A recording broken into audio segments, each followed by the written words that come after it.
What if consciousness isn't some kind of ethereal mystery just floating out there in the universe? What if it's something far more, well, tangible? What if it's a transaction, an ongoing process with a very real, very specific price tag? Okay, let's really dive into this, because understanding that price, it changes everything. So first, let's take a look at one really alluring idea that's been gaining some traction. It's a theory that tries to solve the whole mystery by just making consciousness fundamental, a timeless field that permeates all of reality, something that existed even before the Big Bang.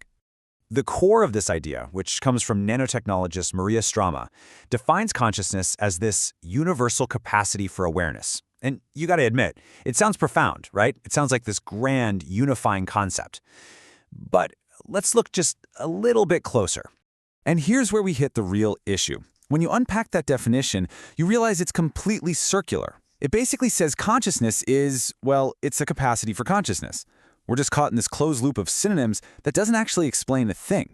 But okay, let's just set the definitions aside for a second and really pressure test the main idea itself. If we are really swimming in this constant universal field of consciousness, then our everyday experience should reflect that, shouldn't it? So, the first and maybe the most brutal question is this: why does physical trauma make it stop? I mean, if consciousness is some timeless signal being broadcast from a pre-Big Bang radio station, then damaging the receiver, our brain, shouldn't shut down the whole broadcast, and yet it does. And we can get even more precise than that. Why can a specific chemical cocktail, like anesthesia, reliably turn consciousness off and on like a light switch? Again, if it's a universal field we're tapping into, this really points to the receiver doing all the heavy lifting, not the field itself. And then finally, there's the most common experience of all.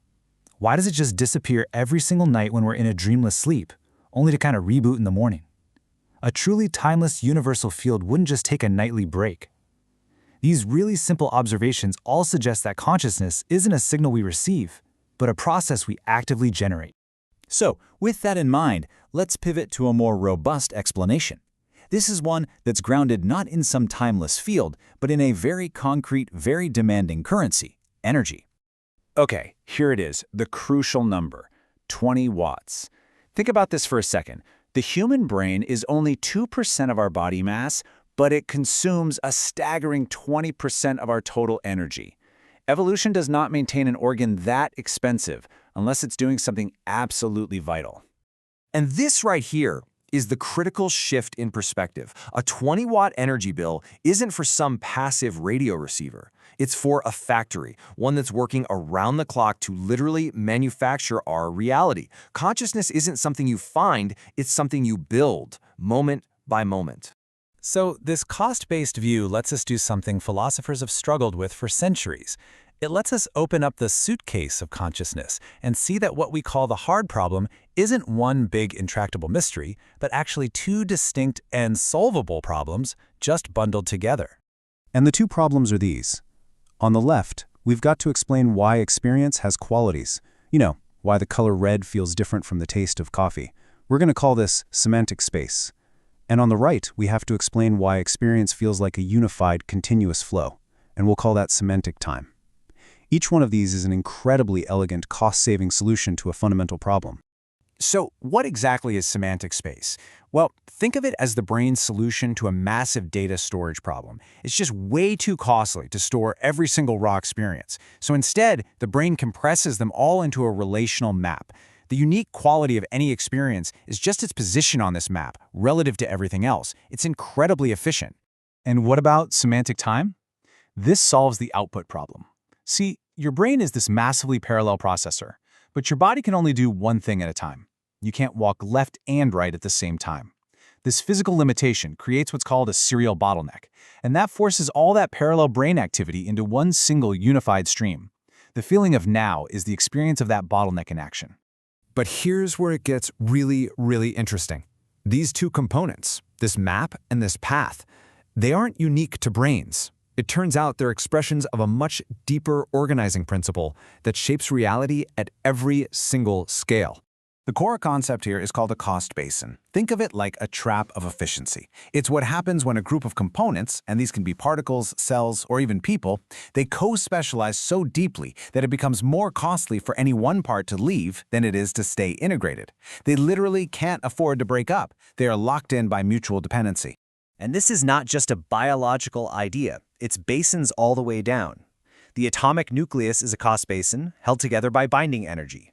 A cell is a cost basin, trapping organelles like mitochondria. An organism like you is a cost basin of cells, and a civilization is a cost basin for organisms.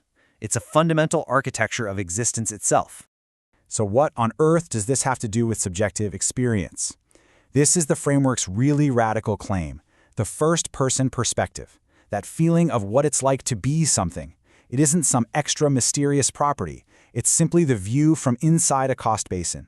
It is what it is like to be a system whose components cannot afford to leave. Subjectivity is the feeling of being unable to exit your own existence. And this brings us full circle. By grounding consciousness in the concrete reality of energy and cost, we arrive at a brand new foundation for understanding not just the mind, but existence itself. And with this new foundation, our whole perception of reality shifts. What we see as a solid structure, say a rock or a bone, is actually just a process. It's a flow of energy that's happening on a timescale that's way too slow for us to even notice. There are no static objects, only processes moving at different speeds.